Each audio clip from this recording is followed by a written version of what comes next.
Hello అండి, welcome to వనికాస్ channel. ఈరోజు ఈ వీడియోలో మనం రెగ్యులర్గా చేసుకునే బ్రేక్ఫాస్ట్ కాకుండా ఈసారి కొత్తగా చాలా టేస్టీగా ఒక మంచి హెల్దీ రెసిపీని చూపించబోతున్నాను. దీన్ని మార్నింగ్ బ్రేక్ఫాస్ట్గా కానీ ఈవినింగ్ స్నాక్స్గా కూడా తీసుకోవచ్చు. చాలా బాగుంటుంది.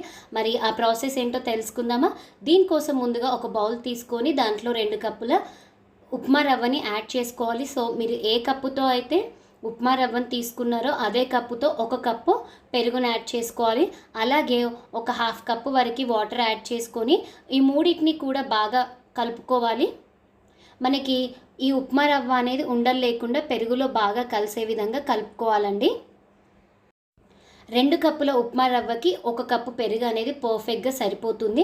ఇలా బాగా కలుపుకున్న తర్వాత దీనిపైన మూత పెట్టుకొని ఒక 15 నుంచి 20 నిమిషాల పాటు పక్కన పెట్టుకోవాలి. ఒక 15 నిమిషాల తర్వాత చూసుకున్నట్లయితే మనం వేసిన ఉప్మా రవ్వ అనేది పెరుగులో బాగా నానిపోయి గట్టిగా అయిపోతుంది. సో ఈ వీడియోలో చూసారు కదా, చక్కగా పెరుగంతా కూడా ఉప్మా రవ్వ అబ్జర్వ్ చేసుకొని ఇలా గట్టిగా అయింది. ఇప్పుడు దీంట్లో మరికొన్ని వాటర్ని యాడ్ చేసుకోవాలి. వాటర్ని యాడ్ చేసుకున్న తర్వాత ఈ నీళ్ళన్నీ కూడా రవ్వలో కలిసే విధంగా బాగా కలుపుకోవాలి. ఇలా కలుపుకున్న తర్వాత ఇప్పుడు దీంట్లో ఒక్కొక్క ఇంగ్రీడియంట్ని మనం యాడ్ చేసుకోవాలి. రుచికి సరిపడినంత ఉప్పు వేసుకోవాలి. అలాగే సన్నగా తురుముకున్న క్యారెట్, అలాగే సన్నగా కట్ చేసుకున్న ఉల్లిపాయ ముక్కలను వేసుకోవాలి.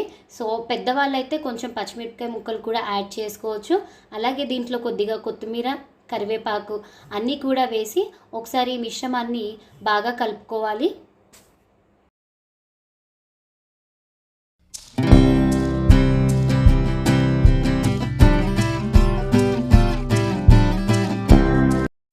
ఇలా పూర్తిగా కలుపుకున్న తర్వాత ఇంకా పిండి గట్టిగా ఉందనిపిస్తే మరికొన్ని వాటర్ని యాడ్ చేసుకోవాలి.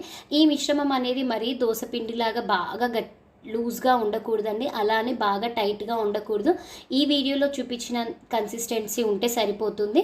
ఇప్పుడు స్టవ్ పైన ప్యాన్ పెట్టుకొని దాంట్లో కొద్దిగా నూనెను వేసుకోవాలి. నూనె కాస్త హీట్ అయిన తర్వాత దీంట్లో ఒక 1/2 టేబుల్ స్పూన్ ఆవాలు, ఒక 1/2 టేబుల్ స్పూన్ జీలకర్ర వేసి ఈ రెండింటిని కూడా చక్కగా ఫ్రై చేసుకోవాలి. ఇవి ఫ్రై అయిన తర్వాత మనం ముందుగా కలుపుకున్న రవ్వ మిశ్రమంలో ఈ ఆయిల్ని వేసేసుకొని ఒకసారి మొత్తం కూడా కలిసే విధంగా బాగా కలుపుకోవాలి.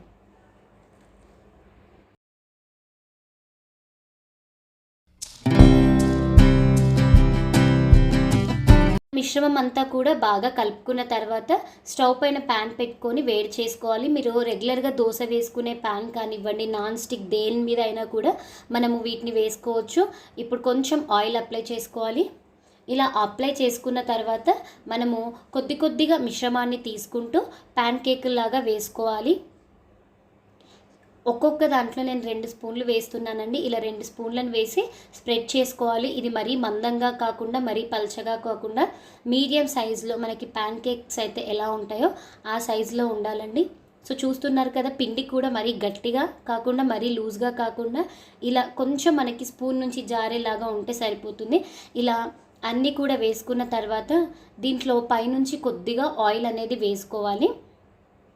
కొంచెం ఆయిల్ వేసుకుంటే మనకి చక్కగా ఫ్రై అవుతుంది. ఇలా అంచుల వెంబడి కొద్దిగా నూనె వేసుకున్న తర్వాత మూత పెట్టుకొని లో ఫ్లేమ్లో ఒక 4 నుంచి 5 నిమిషాల పాటు కుక్ చేసుకోవాలండి. మనకి కింద కాలుతూ పైన ఆవిరికి ఉడుకుతూ చాలా బాగుంటుంది. సో చూసారు కదా, ఒక 4 నిమిషాల తర్వాత మళ్ళీ దీన్ని రెండో వైపుకి టర్న్ చేసుకోవాలి. మనకి అడుగున చక్కగా ఫ్రై అయిపోయింది అనుకోండి, ప్యాన్ నుంచి తొందరగా సపరేట్ అవుతుంది. వెంటనే ఇలా టర్న్ చేసేసుకుంటే సో చూసారు కదా, చక్కగా కాలిపోయి పైన ఉడికిపోయి చాలా బాగుంటుందండి ఇది.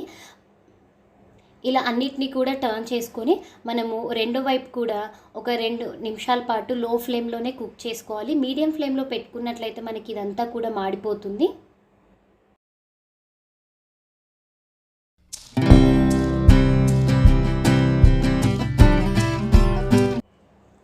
మనము ఇలా 2 వైపులా కూడా కాల్చుకున్న తర్వాత సర్వింగ్ ప్లేట్లోకి తీసుకొని సర్వ్ చేసుకుంటే చాలా బాగుంటుంది. దీన్ని మనము పెరుగు రైతాతో కానివ్వండి, మామిడికాయ పచ్చడితో కానివ్వండి, పల్లి చట్నీతో దేంతో తీసుకున్నా కూడా టేస్ట్ అయితే చాలా బాగుంటుంది. మరి మీరు కూడా ఈ డిఫరెంట్ ఉప్మా రవ్వతో చేసుకునే ప్యాన్ కేక్లను తప్పకుండా ట్రై చేసి మీకు ఎలా కుదిరింది అనేది కమెంట్ సెక్షన్లో తెలపండి. ఫస్ట్ టైం మీరు ఎవరైనా ఛానల్ చూస్తున్నట్లయితే ఛానల్ని సబ్స్క్రైబ్ చేసుకోండి. అలాగే పక్కనున్న బెల్ ఐకాన్ని ప్రెస్ చేయండి. మన ఛానల్లో కుకింగ్తో పాటు టిప్స్, వ్లాగ్స్, టూరిస్ట్ ప్లేసెస్ అన్ని వీడియోస్ కూడా ఉన్నాయి. ఒకసారి చెక్ చేయండి.